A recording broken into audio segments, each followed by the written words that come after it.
Hey guys, what's going on? It's Don here from Novaspirit Tech and welcome back to the channel. And I know I'm a couple of days late from reviewing the Raspberry Pi 5, but I finally got it hands on and I'm going to be checking it out and also overclocking this. Now, I know you guys are a little fatigued from seeing all the reviews that have been out for the past couple of days, either from Jeff Geerling's channel or ETA Prime. So if you want detailed specs on this, go check out their videos. They did a really good job at it. But I am going to lay out a couple of things I did notice as far as my first impressions on the Raspberry Pi 5. So let's jump into it.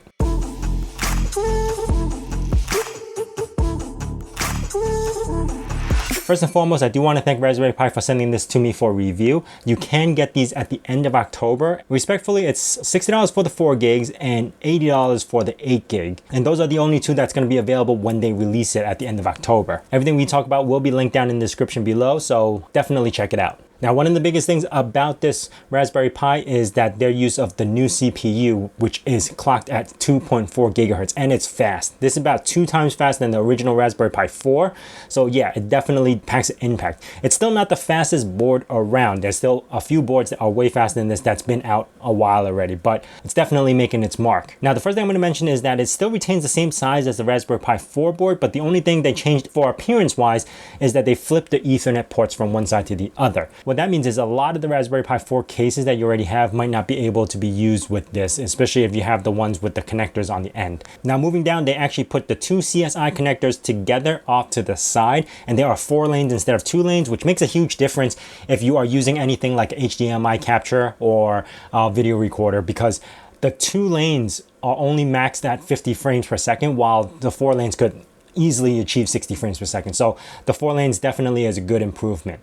Now, they did remove the audio jack, the 3.5 millimeter audio jack. Now, at the end of it, where you normally would have a CSI connector, is now replaced with a PCIe extension port. It's not like the 2X like you would get on the CM4 board. It's actually a 4X, so you could actually support full speed 10 gigabit Ethernets and stuff like that. So it's a huge improvement on that. They also included a South bridge, so now that's what's controlling the PCIe lanes. On top of that, they actually added a power button, which I really do like. It's one of those things, if you power down your Raspberry Pi, in order to reboot it, you have to unplug and plug in the power. So now they included the power switch. Now, what's also included in this that I like is the Raspberry Pi official active cooler, and they even have a pinout for it, so you don't have to use the GPIO pins. Amazingly, this thing's extremely quiet even at full speed. With that being said, on the bottom, they did add 2 little pinouts, one for UART and the other one for real-time clock. So that was one of our biggest problems with the Raspberry Pi 4, which we didn't have a real-time clock and we had to figure out ways to do that. This actually supports a battery, so it retained the real-time clock. So that is a big bonus for this.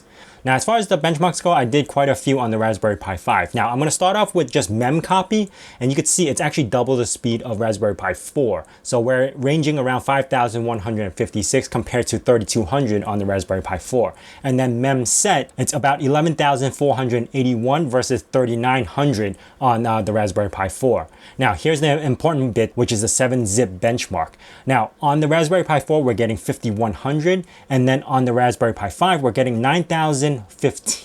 Now, that's without a fan. Now, with the active cooler, you get 10,963, which equates to about double the speed of the Raspberry Pi 4, which is amazing. As far as wattage goes on the Raspberry Pi 4, on stock speed, we're using about 7 watts. And here comes the interesting bits. Now, I overclocked this to 3 gigahertz because I thought it was a good round number, and I also overclocked the GPU to 1 gigahertz, stock being 2.4 on the CPU and 800 on the GPU. After our SBC benchmark, you could see it actually stayed the same around the memory, which is the memset and the memcopy, and the 7-zip benchmark score went up to 12,780, which is 2.3 times faster than the Raspberry Pi 4, and it's only using about 10 watts, and it's stable. I've done some testing with this. I've done some gaming with it. I had no problems running at 3 gigahertz. So I decided to push it a little bit further, and I tested it on 3.1 gigahertz, and I was able to run the benchmarks and everything and gaming as well on 3.1. Now, what's interesting enough, when I ran the SBC bench, memcopy stayed the same, but memset went up 1,000 or 2,000 points. The 7-zip benchmark actually just went up by 9 points. It wasn't even that crazy of a jump from 3 gigahertz to 3.1. Surprisingly, as far as the 3 gigahertz wattage, it's actually 10 watts, and 3.1 gigahertz is about 10 watts. It didn't really change much as far as the benchmarks go, the speed, performance, nothing really changed other than the weird spike in the mem set.